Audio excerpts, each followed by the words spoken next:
VOACAP event predictor software.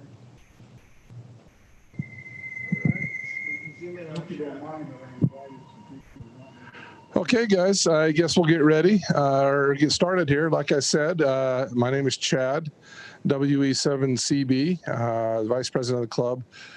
My job had kept me from attending meetings for a long time. That has changed, so I'm happy to be back with you all here, and I'm happy to be back here in person with a bunch of you guys, and welcome to everybody who's online.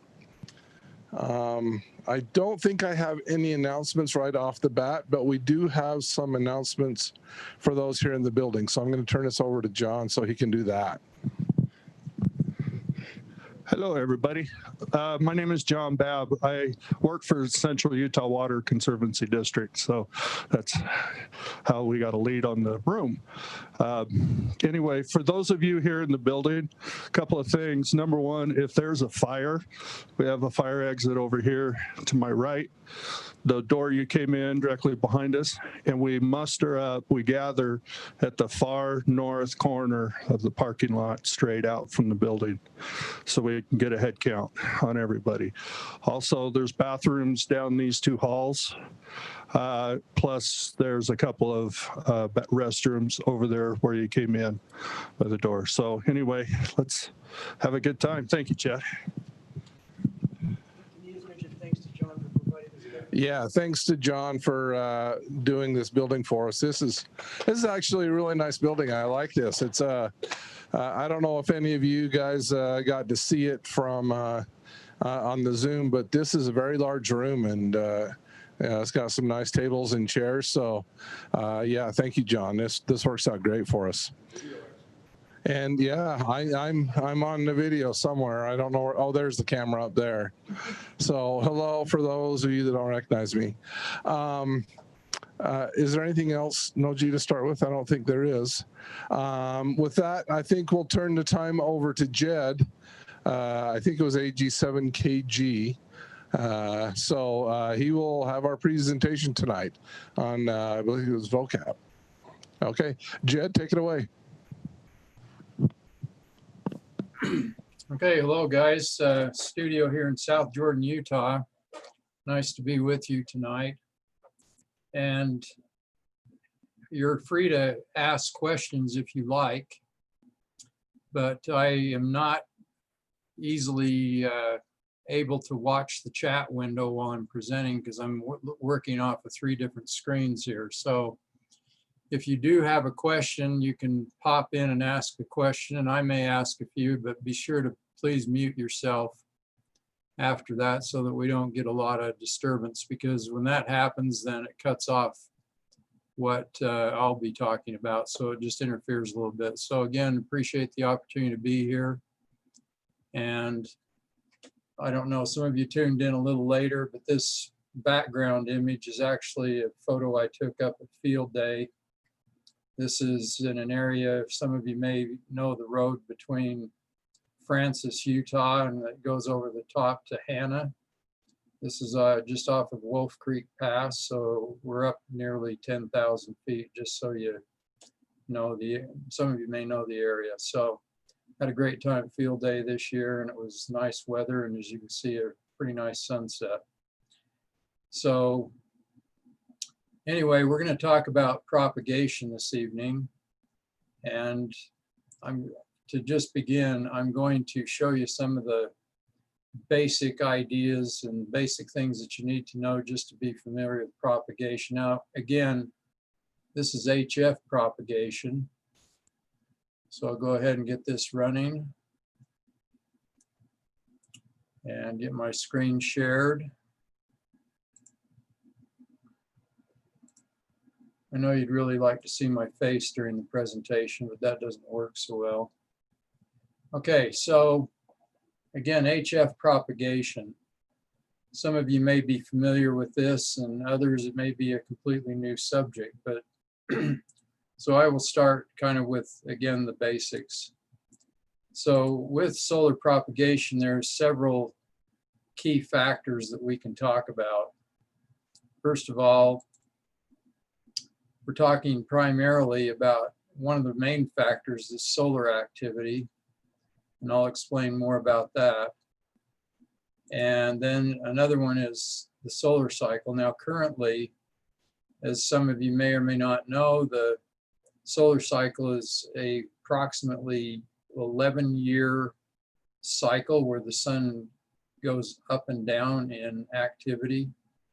We are now just phasing out cycle 24, and we've seen a number of spots, sunspots happen that are definitely cycle 25. So cycle 25 has definitely begun, and it will not reach, well, again, as with anything we talk about here, it's all predicated upon what the sun decides to do, but at least it's good we've seen the indication of a new solar cycle beginning.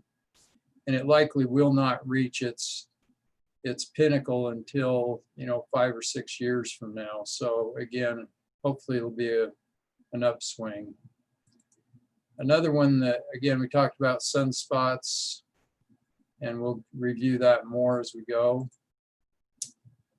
The sun also affects propagation based on solar flares and what are considered CMEs, or coronal mass ejections. Some of those can actually damage equipment in space and on the Earth.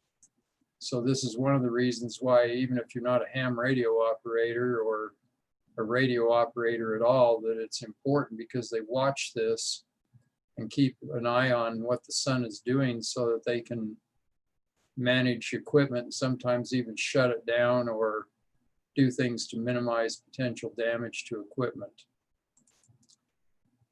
Also, as you'll see, we'll demonstrate time of day that has, and this would be, again, based on a particular location. So the solar activity in Utah will be quite different than it would be maybe hours to the east or west of us. So again, that's another factor. Seasons. And one of the reasons the season affects the propagation is because of the way the Earth goes in and out of different seasons. And as you know, the Earth is on about a 23-degree tilt, which causes something called the gray line, and we'll talk more about that. And so that would definitely affect your opportunity sometimes to make contact.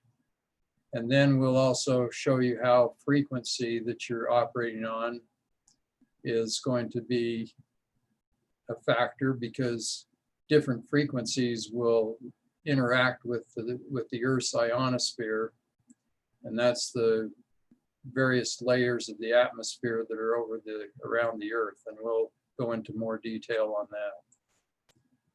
Finally, again, as I mentioned, your geographic location, not only where you are on the Earth as far as land, but also you could be out on water, and salt water is definitely a better conductor of and reflector of, I should say, better reflector of the radio waves than land.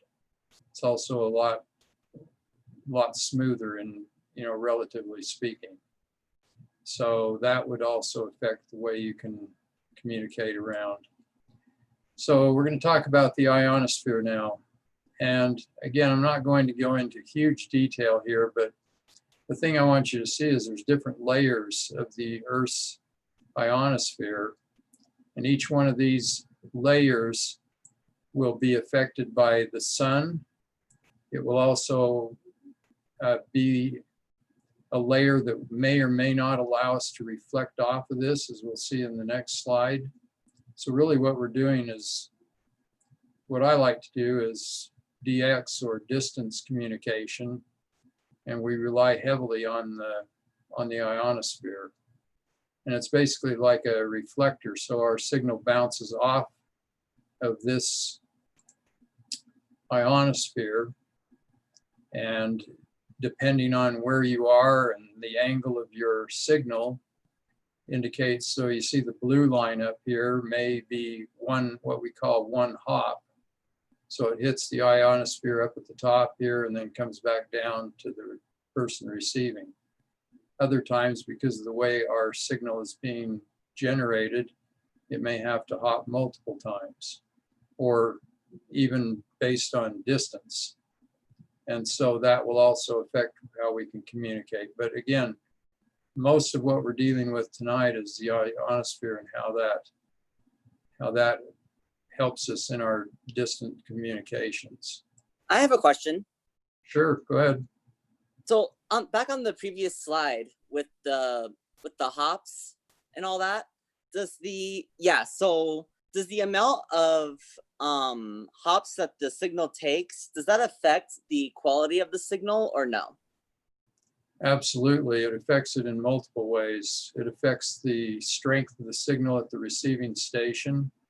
It also affects and we'll talk a little more about that because I'm going to show you another picture here in a minute that will kind of give that. That's a good question, but it will affect it because this is just a cartoon.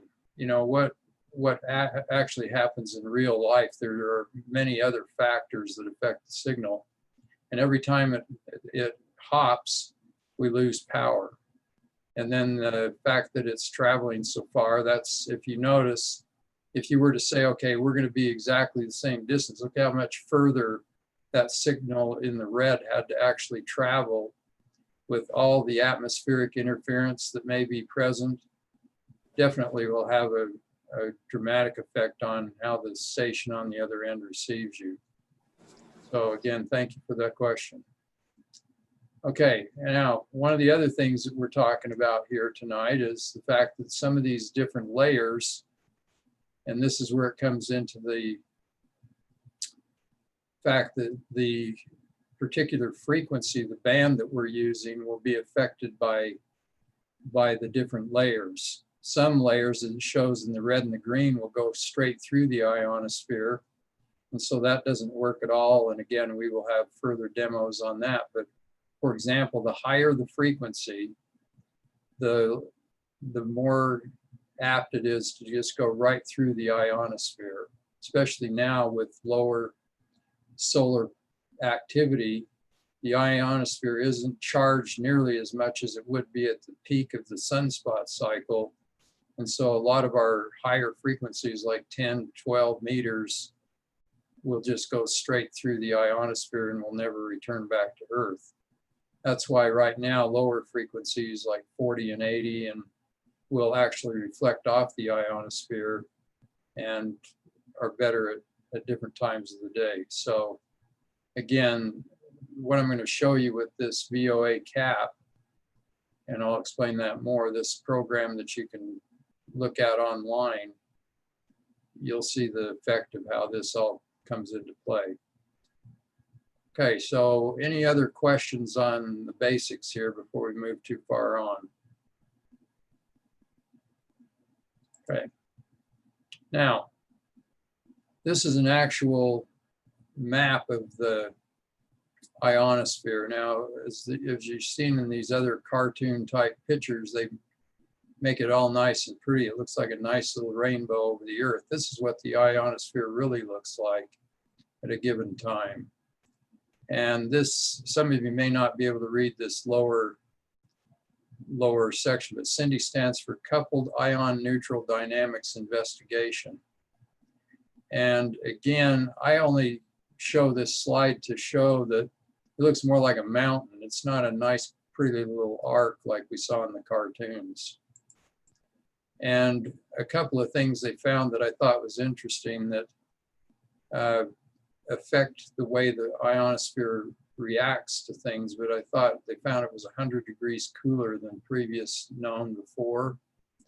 And they saw all those bumps and the way it really is versus these cartoon pictures. So, and then like it says here, the daily expansion and contraction of the ionosphere around the equator. So again, the biggest thing I take away from that is the photo and how that ionosphere really looks at a given time. Okay, so we're going to talk about propagation predicting. And as it says there, it is a useful guide. And when we talk about band openings, it obviously means that when a particular band allows us to communicate to a particular area, and sometimes it may be even targeted towards a given area of the world. Like, for example, we might say, okay, we can now communicate with Europe because conditions are now favorable from our part of the world to their part of the world. And it's tied heavily to current solar data. And it also predicts to some degree where they think the solar data is going to be. But bottom line is, it's not perfect. And so just because the propagation models might say it's possible to communicate with Europe, that may not be the case. So with that, we'll move on to another little web page that some of you may be familiar with. And I'm going to slide this into view. Some of you over here, maybe online, have seen this type of a graphic before. And this comes from hamqsl.com. And this is one that's pretty popular. At the very least, and again, the size is kind of hard to, I think I can zoom it up here a little bit. What we're looking at here is this particular piece right here, and I'm having a hard time getting it to move up, but we'll get it. Okay, here we go. So this, at the very least, gives you some idea of the band conditions that, like it says, day and night. And this is just, if nothing else, you understand that there are differences in the day and night propagation. So right now, any time of the day, 10 and 12 meters is poor. So is 17 and 15 is relatively poor. And maybe during the day and night, you might have some pretty good propagation on 30 and 20 meters. And so finally, as it says here, you've got poor conditions for these lower frequencies during the day and better propagation at night. And these will change right here based on the solar flux, which again is an indicator of the charging of the ionosphere, and also the sunspot number, because the sunspots actually create ultraviolet rays that actually excite the ionosphere. So the higher the number of sunspots, the greater the excitement of the ionosphere, and it gives us that reflecting capability that we like. And again, highly band dependent. The lower the frequency, the better it communicates, sometimes in poor conditions. And so one of the other things I didn't include in my prior slide that we'll be displaying here is the operating mode will be a factor as well, and that'll be included in the discussion as well. Okay, another one that I like is solarham.com or solarham.net, takes you to the same place. So solarham.com, solarham.net. And I come back to the home page here. And if you notice right here where the mouse is moving, I have exactly that same feed coming in from that graphic I just showed you from that website. You can embed this into various websites. And there's instructions on how to do that. But again, this goes through and shows you a lot of information about the sun and what's going on. And as you go down here, they've got pictures of the sun. There's one of the sunspots right now. And down here is another sunspot that they talk about. And finally, the aurora that's on top of the Earth, and that will affect propagation basically negatively, because that's a different thing altogether. That's solar particles interacting with the Earth's magnetic field. So that can create some issues for us as well. So, and then it comes down, gives you some other information. So there's a lot here if you're really interested in this sort of thing, a lot that you can look at. Now, one of the other factors, and it's hard to see on this particular page, I'll zoom it up a little bit, but you notice here it has something called a index and a K index. In general, the lower these numbers are, the better. And as we move over here to this other side, I had this up when I first bounced onto this screen. Here's the K index. Green means good, yellow not so good, and red is bad. So this is more atmospheric. I guess the best way I could put it is more atmospheric type noise. And so the fact that this is fairly low is a good indicator that we can get our signal from one part of the world to another. Now, it also means, however, that generally speaking, that again, the solar activity is kind of low. So it's kind of a two-edged sword. And so that's one that we keep an eye on as well to see what's going on. And the A index is coupled with the K index, alpha index. I should be more specific, make sure you hear it. The alpha index is an average over time of the K index here. So the higher this number goes up, the higher this will also go up. And so this is really an effect again of the way the sun is interacting with our planet. Okay, any questions up to this point? Okay. Now here is VOACAP.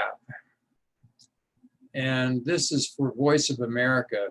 And if some of you are familiar with that, they still transmit radio signals all over the world. And a lot of people pick that up, and it's supposed to be information that they can't get necessarily from their own country, or they need to know what's going on around the world. And so they're very interested in propagation because they are trying to broadcast to the far corners of the world in many cases. So they're very concerned about what propagation is doing at any given time. And what's really nice is they've made this available to anybody that wants to look at it so that we can also make use of it. And so I'm just going to talk about some of the basics of this program. And these pointers are really pretty handy. As we zoom in here a little bit, it's real easy to find where we live. Most of us live over kind of by the Great Salt Lake. So I'm going to move the pointer over here. So that puts us in Utah, near the Great Salt Lake. And let's say, let's just say we want to work France. And so right now, and then down here's a slider. Now, when I first came on, it was just 9 minutes after. This is UTC or Zulu time.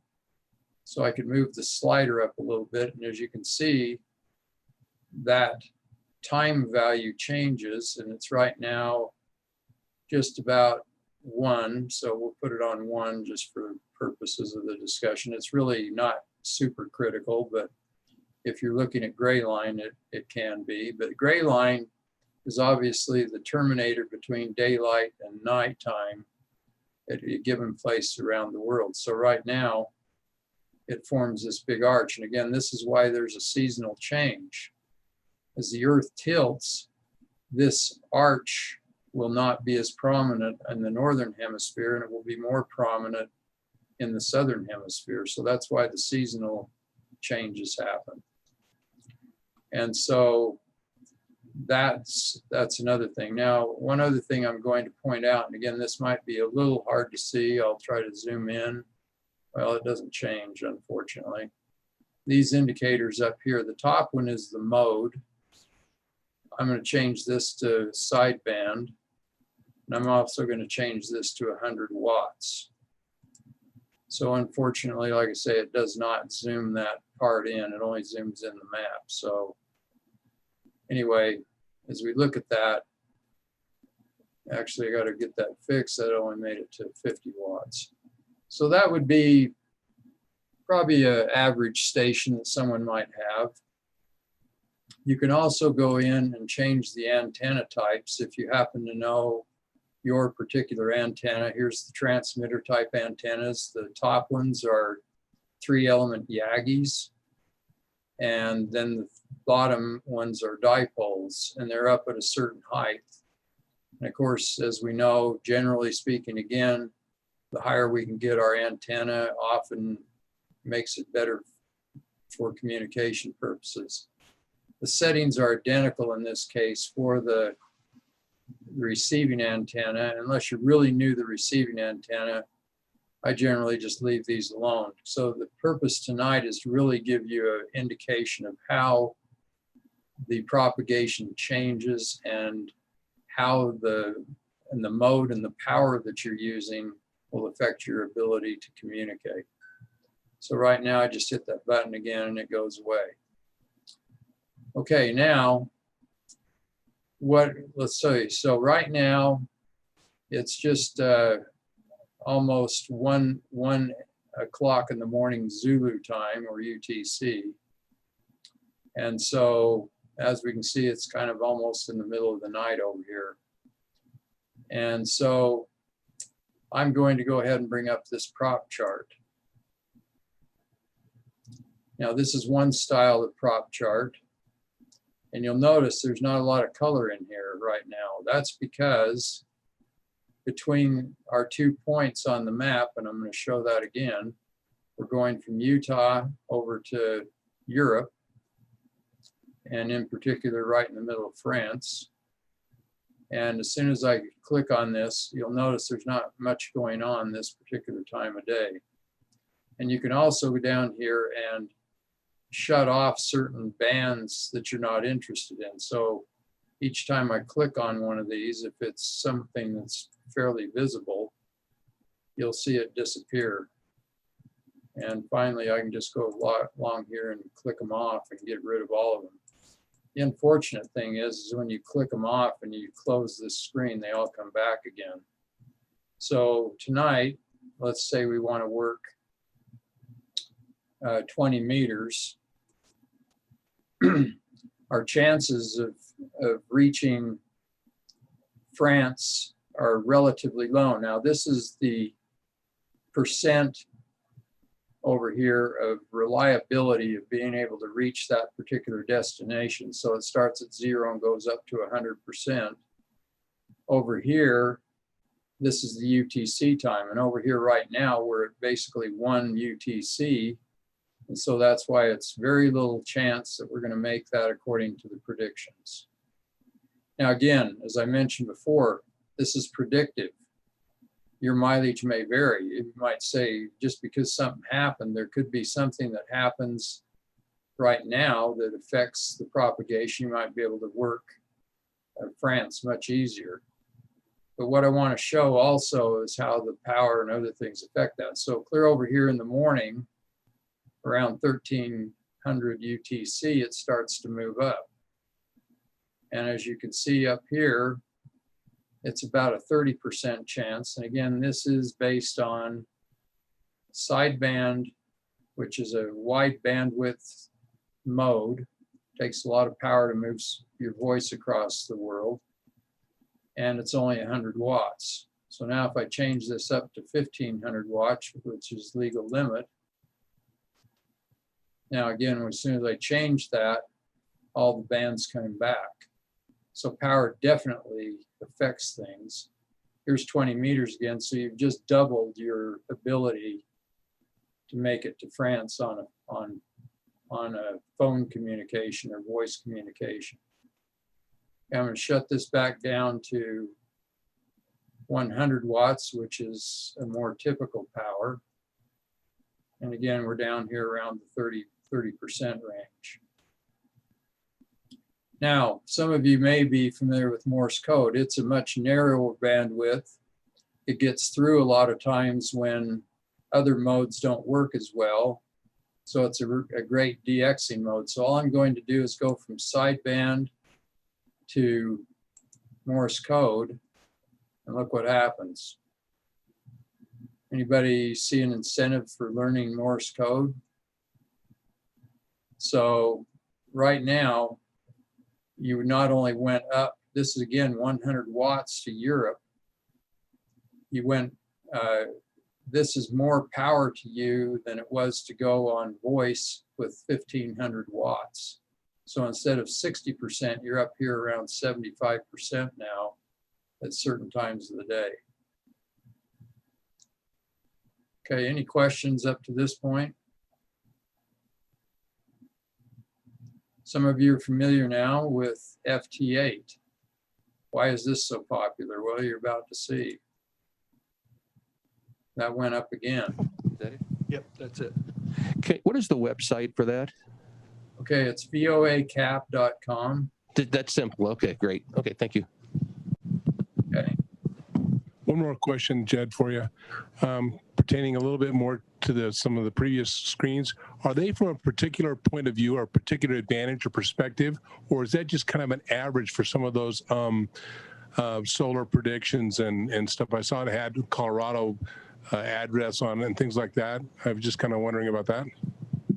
Well, there's certain receiving stations around the world. One of the stations that I guess, for lack of a better explanation, listens to the sun is in Boulder, Colorado.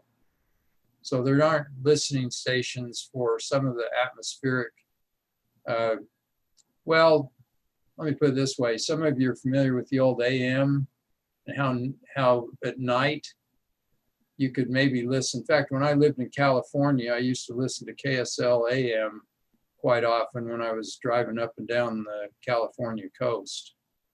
And I could tune into that at night. During the day it was gone, but you also noticed as soon as the sun started coming up, it got quite noisy.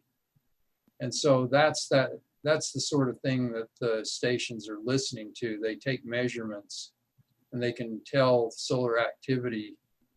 And that's where this flux and the K index and the A index come from, are these listening stations that are around the world. And like I say, one's in Boulder, Colorado. Does that answer the question? Okay, I'll assume a yes. Any other questions?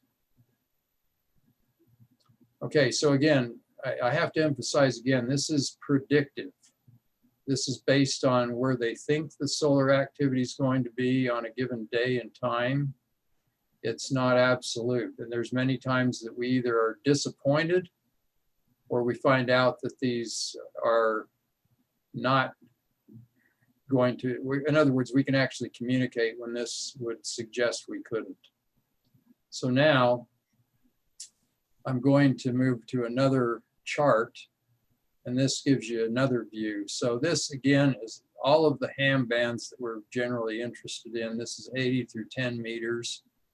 So we'll close this one down. We'll pull this prop wheel up. Now this is another one that kind of makes people a little dizzy sometimes.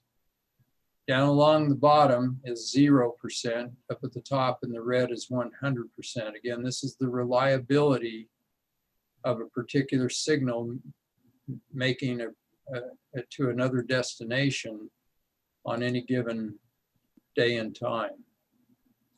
So right here, as you go around, it starts at 0 UTC, works its way all the way around to 2300 Zulu.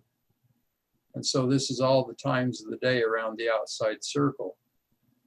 And obviously over here, if we were trying to work France, we go out here and it shows you in the middle here, this middle part changes. So when I go over here on the green, it says the time, the band, which is 20 meters and 25%. So we don't really have to even concentrate too much on the chart. So this is how it moves around. And as I go down here again to 60 meters, which is another band that's not used a whole lot, but 80 meters is all whited out here. By the same token, we go clear out here to 10 meters, it's also white. So basically our best bands are either 17 or 20 meters in theory during that afternoon period. So somewhere around 20 to 21 Zulu, that's where your opportunities are going to perhaps be best.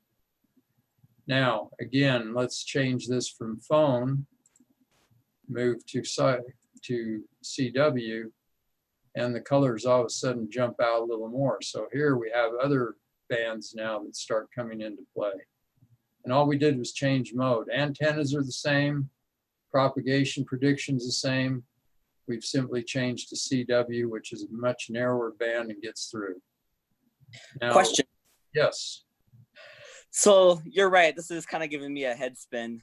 Are there any times you ever have to use this particular chart, or can you often get away without having to use it? Well, you know, you can still communicate without ever looking at a chart like this. But it's also good to know that if you're trying to work Europe in the middle of the night on 20 meters, your success is going to be marginal, if at all, during this particular time of year. Now, again, when the solar activity increases, and that would happen, like I say, approximately in the next 5 or 6 years, you may be able to have virtually worldwide communications on some bands all night long. So that chart that you were previously on was actually a lot easier for me to understand and to read than this one was. That's why I was just kind of curious as far as how often you would use a chart like this compared to the other one. It's a matter of personal preference. Okay, thank you. You might like it. I mean, we can go back to that one. It's easy enough done. You just click the button. Oh, there it okay. is. And now again, if we go back just to give you the perspective here, we go to sideband. There's your sideband. Here's CW. And again, FT8. Up again. Now let's bounce while we're here, we'll go up to legal limit. Increases it substantially.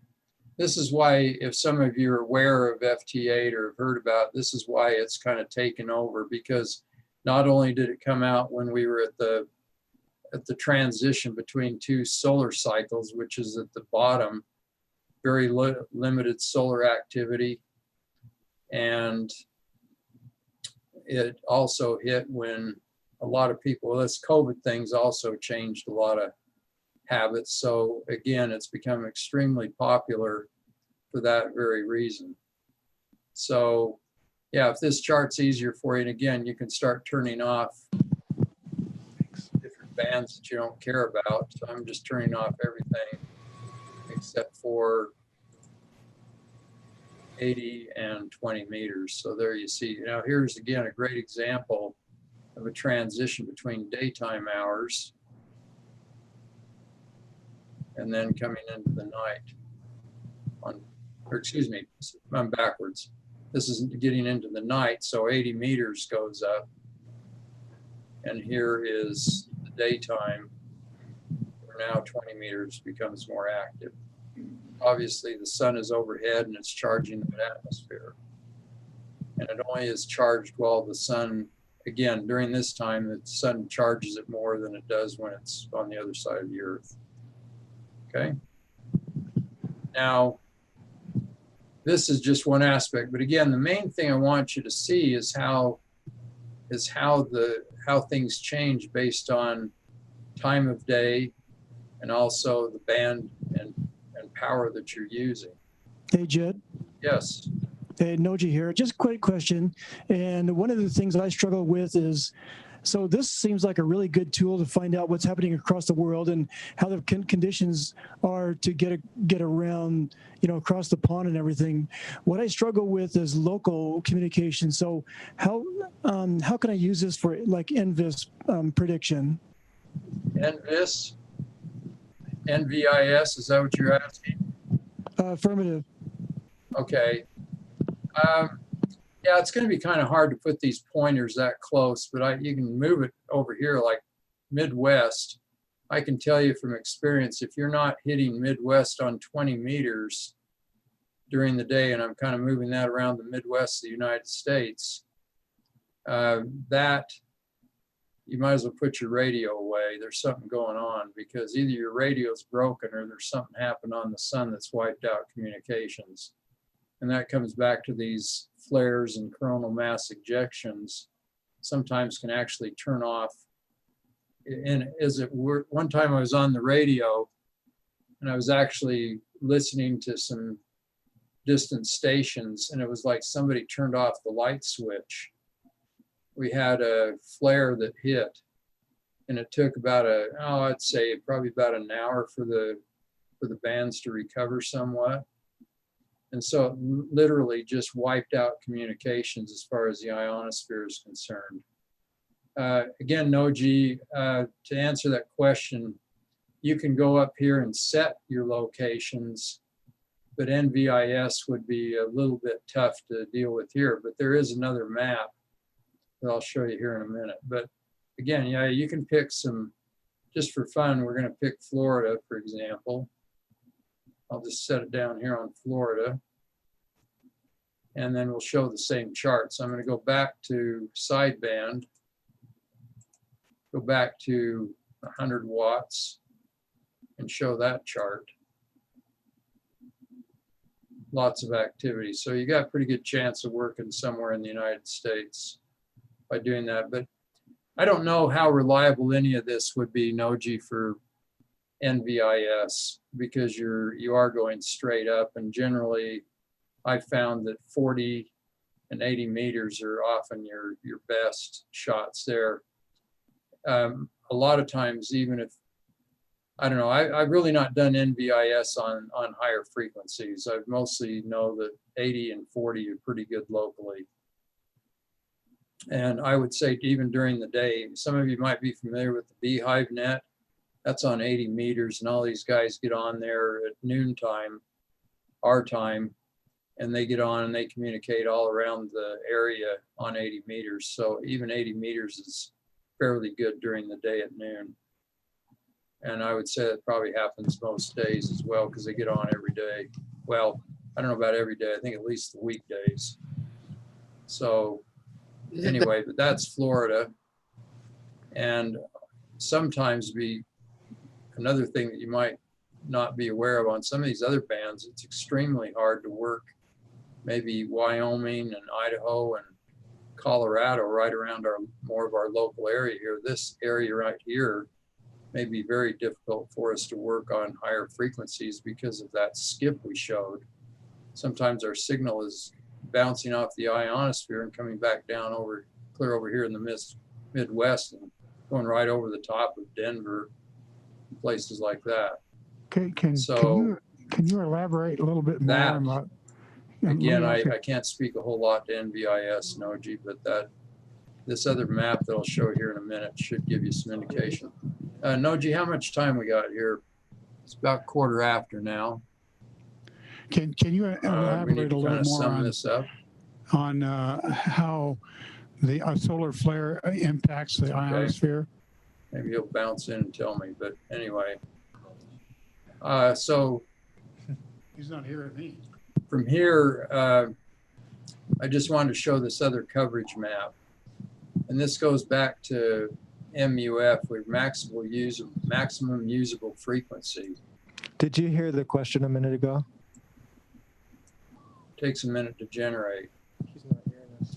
And so right now, this is kind of a color-coded map on where you might have, again, the frequencies are indicated over here. Can you hear us, Jed? And this gives you some idea of where you might be able to reach the Earth on a given frequency. And it's really kind of an interesting map, even if it's hard to understand. I don't use this too much, but the main thing is you can tell that there's a vast difference in how the different frequencies can reach different parts of the Earth at different times of the day. Jed, can you hear us at all anymore?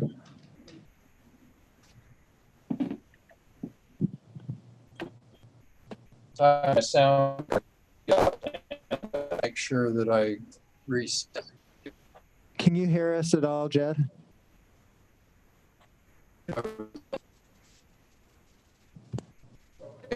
I can tell I need one more step there. You are coming through on Zoom. Okay. Yeah, so it's just something on his end, I guess. Go ahead.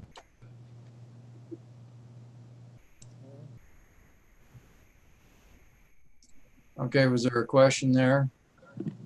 Can you hear us at all, Jed? We've been trying to talk to you. Yeah, sorry. Like I say, sometimes my sound card cuts out the audio on my side, so I'm back. Okay. There was a question about if you could talk a little bit more about how flares affect things.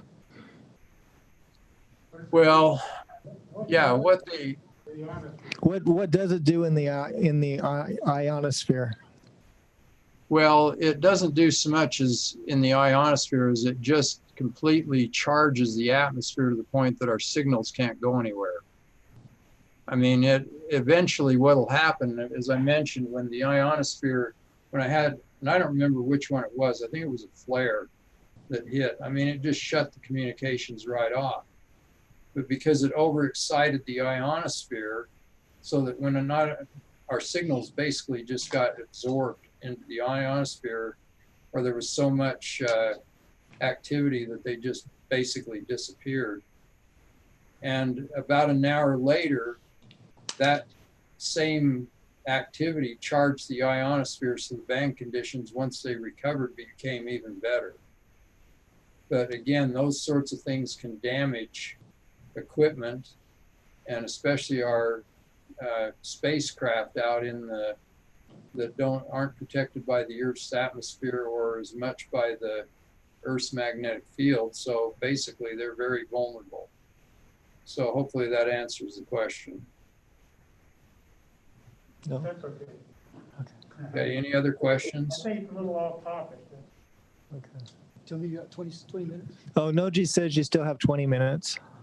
Okay, well, all right. So I do want to 20 minutes now. Okay, well, gee, last time Noji, you gave me 15 minutes, and now you give me 20 extra. So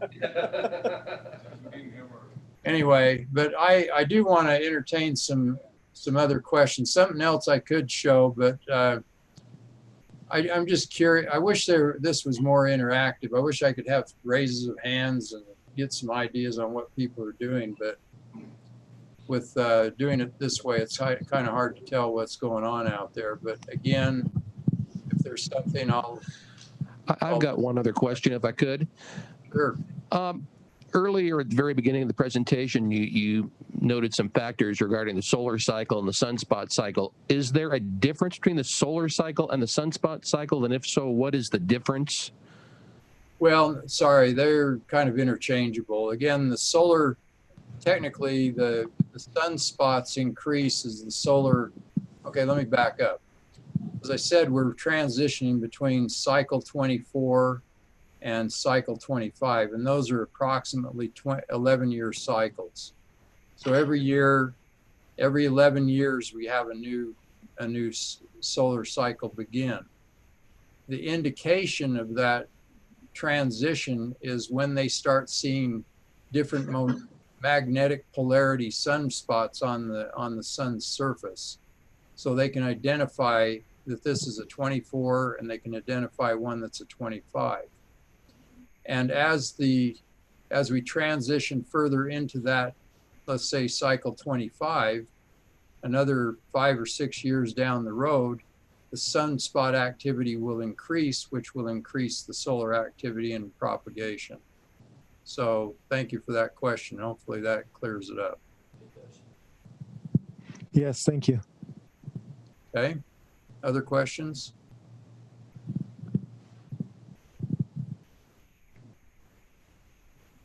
Okay, so one of the other things that you can do, some of you may be using FT8, but that's what I would refer to as real-time propagation, because when you see things on the waterfall, you're able to go over and look at those signals. That's what you're really seeing right now, and it doesn't really matter what these charts say. But again, they're very, and there's other modes that you can do that test propagation. I just, if anybody is online, anybody use JS8 call? that could pop on? Could you repeat that? You were kind of garbled. Okay, JS8 call. It's another FT8 type program. It's a chat program for FT8. Hey, Jed, this is John Minton, KK7L. I have it. Okay, yeah, John. I think I turned you on to it. Yeah, well, I knew about it, but I just never bothered to download it. John, tell us about Heartbeat. Well, JS8 call is a derivative of FT8, and when you send, it's kind of fun because it's kind of like being on a beehive net, traffic net, but it's all with your keyboard. And so, if people are on there, you can set your computer and radio to automatically respond to heartbeats. And what that means is, if somebody gets on there and sends out a heartbeat request, then everybody who hears them will come back with the signal report. It's really cool. Yeah, and it's all automated. They don't even have to, as far as I can tell, it looks like it's an autoresponder. So you send out, can you hear me? And their machine, if it's on, just answers back. That's what I think that's how it works. Right, John? Another way to get real-time propagation from your own transmissions is using Whisper. Right. Whisper mode. Yeah, and that's part, anybody that's running WSJT-X, the program for FT8 is already on, has Whisper capabilities. And Whisper stands for Weak Signal Propagation Reporter. And that's something that you can get on, and again, that would be more of a real-time thing, and you can actually see what's going on. I'm trying to look for a good picture of JS8 call here, but wasn't really prepared to get online and show any live demos of these other software packages. So anyway, they don't have any good photos out here that I saw. So anyway, any other questions?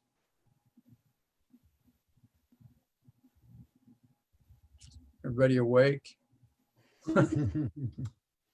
Maybe people are all asleep here. So anyway, no, gee whiz. Okay, go ahead.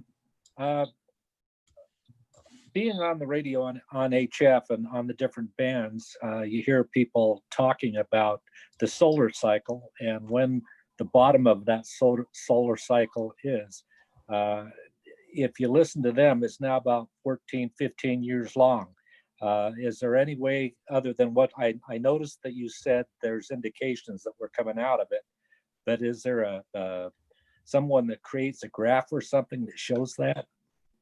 Yeah, there is. I don't have one right at my fingertips here, but there's one. I'm going to show you another site here. This is spaceweather.com. I'm going to highlight something that gives you some indication of what they may be talking about to some degree. Now, here's again a picture of the sun. And I'm going to zoom in on this. Okay, so right now, this is a picture of the sun that was, sorry, I didn't mean to do that. Okay, there we go. Trying to move around here. I'm used to pointing and shooting. Okay, so this is the sun as it was sometime during the day today from one of the solar observatories. They number each sunspot with a given number, and this is the sunspot they're seeing. Now, as it comes down here, this will give you some idea of where we're at. So right now, the sunspot number has dropped to 13. And again, sometimes during high solar activity, the sunspots number can be in the mid 200s. So we're a long way away from that. Now, if you notice here, in the year 2020 so far, we've had 70% of the days with no sunspots at all. During 2009, 281 of the 366 days were actually totally devoid of sunspots. And you notice down here in 2015, which would be near the height of, around the height of cycle 24, we had virtually no spotless days. Does that answer the question? Yes, it does. Thank you very much. Okay, but there are graphs out there. I might be able to find one.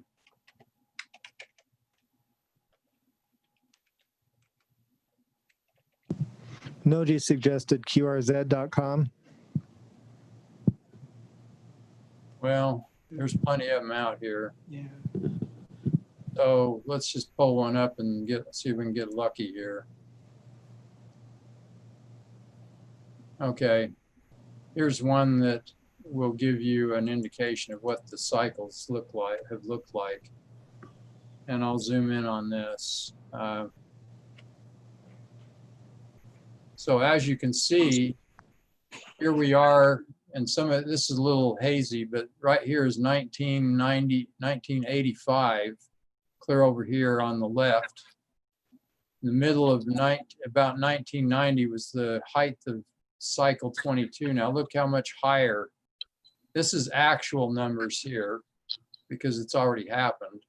It's way up here. And so again, the numbering is off above 200 over here. And then since that, cycle 23 was not as good. It's down here just around the 200 range. This was above. And finally, here came cycle 24 along, which we're just getting through. And it's down here in just maybe the 130, 140 range. So again, there's a lot of these out there. And then there's predictive types that go out and they'll say, well, we think this is where it's going. But even one of the best experts on this activity for ham radio says it's all iffy. You know, these are just predictive models. Nobody knows for sure. So any other questions?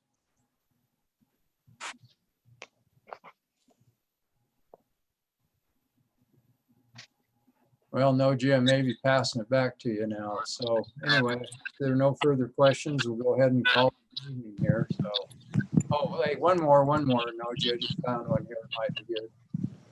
So here's one that, well, that didn't give me what I was thinking it would. Here we go. Yeah, it's over here. Okay, here's again another graphic. And here they're just beginning to start to see the rise here of cycle 25, and then they might have other charts that will try to predict where they think it's going to go. Here's another interesting thing. We had basically kind of two bumps in cycle 24. So it went up here, tapered off, and jumped up again. So again, so any other questions before I conclude? Can you explain what a solar wind is? Because I've heard some talk about solar wind. Okay, well, a lot of these particles are carried by the solar wind, and the more activity on the sun, the more particles in the solar wind. So it definitely affects what hits the Earth, particularly when you're talking about the interaction with the polar poles, because that's where those auroras occur. But most of the time, it's for the purpose of the ionosphere, it's mostly the ultraviolet rays that are generated by increased sunspot activity that actually charge the ionosphere. Okay, that answers the question. Thanks. Okay. All right. Well, thank you, everybody. Okay. Anybody else? Okay. Okay, Noji, I'll let you take it back. Okay, thanks, Jed. We appreciate it. Again, this is Chad, WE7CB. And thanks, Chad. I found that very interesting. And it's always good to have that refresher to figure out what's going on with the solar cycles. I know I read up on it every couple of years and then I forget. So it's always good to get there. I also wanted to give a shout out to Trevor running the broadcast tonight. He's doing a great job and we appreciate that. Yay, Trevor. I do want to turn the time over to Noji a little bit to do welcome for the new hams. So here we go to Noji.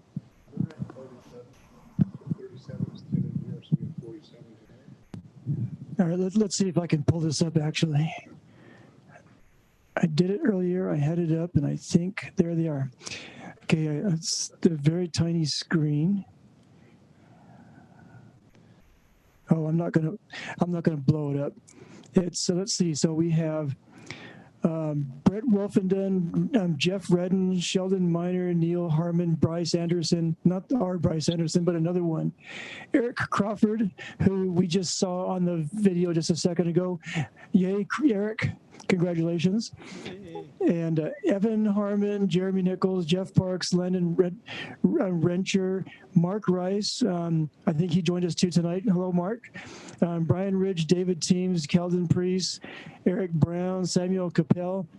I think that's how his name is spelled or pronounced. Kenneth Landgrave, Lee Roberts, Adesh and Atish, New Payne, Adam Quinton, and Tanner Hurst. These are the newest hams. Congratulations, guys, and welcome to the club. All right, I'm going to go ahead and turn the time back to Chad. Thanks. Thanks, Noji, and again, welcome to all of you new hams that are joining us on here tonight. And you know, it's always good to have you, and glad you're here. And invite your friends if you've got any other friends. So, I think it is time to turn things over to Brent for prizes. Okay, can everyone hear me? We hear you, Brent. All right. Sorry, that was what's the word? That was a rhetorical question. So I've got door prizes here. Everyone has been entered into the bowl. I cut up everything and put it into this lovely bowl here. Our first three prizes tonight are a 7 amp hour battery, a work light, and a 1-year ARRL annual membership. And name number one.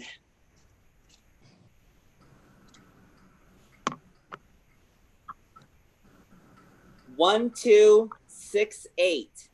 Bill. KG6GL. Bill, are you still Wow, on? thank you. Thank you so much. You're welcome, Bill. Which of the three prizes would you like? I'd like the ARRL membership. That would be great. Okay. Noji, would you like for me to write these down as well? Noji's writing them down. Okay. All right, prize number 2.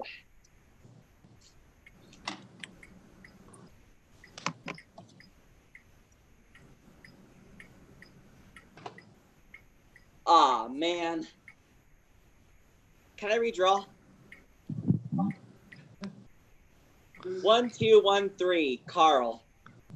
WE7OMG. What do you want, Carl? Carl's taking the light. Love you, Carl. Which one would you like, dude? J-pole.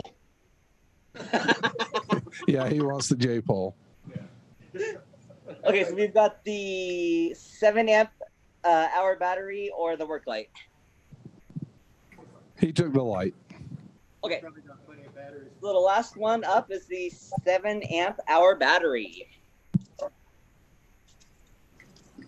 Or a big paperweight, whichever you want to use it for. By the way, Carl, you know I love you. Okay, here we go. 5263, Lauren Chandler. Lauren's here in the room as well, so Lauren gets the battery. Congratulations, Lauren. He's sitting there back in the back waiting for somebody to bring him a radio to program. So if any of you need to run over real quick, he's still here. Okay, and Noji, that's it for the main prizes, right? You just had those 3? Yep, that's correct. Okay, so now we'll move on to the 2 main prizes. First one is the Carpus J-pole that our good old buddy Carl always makes. Hi, Noji. You're looking good.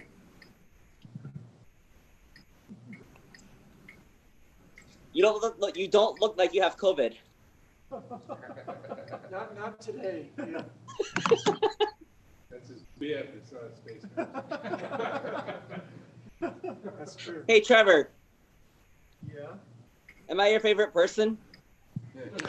I think you want an antenna. All right. Yep, Trevor, 3945, AG7GX. Trevor. Now, don't y'all wish you'd showed up to in person, because we're all winning in this room. And look, I have them in these bowl and I'm mixing them up really good. So this is not. 3 people in person, 1. Let's go. Okay, so that was for the J poll. Last one is the Baofeng UV82.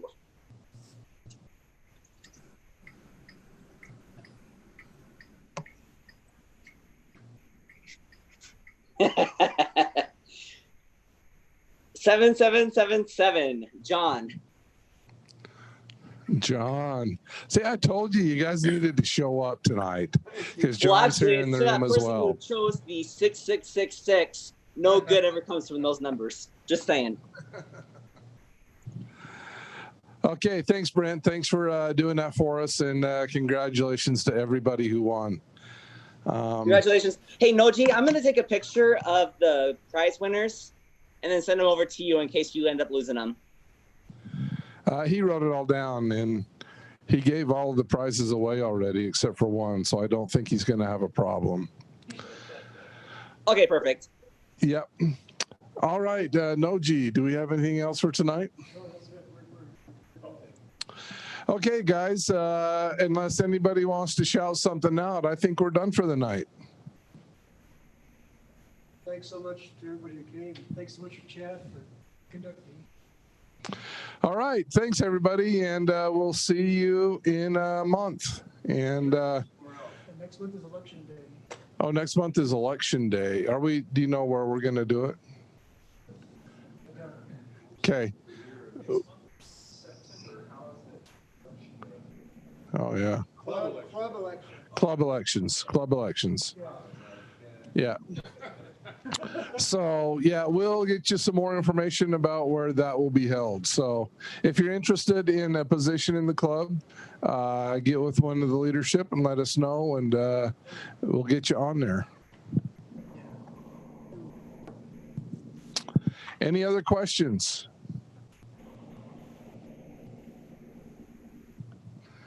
Okay, thanks, everybody, and thanks for attending. See you next month.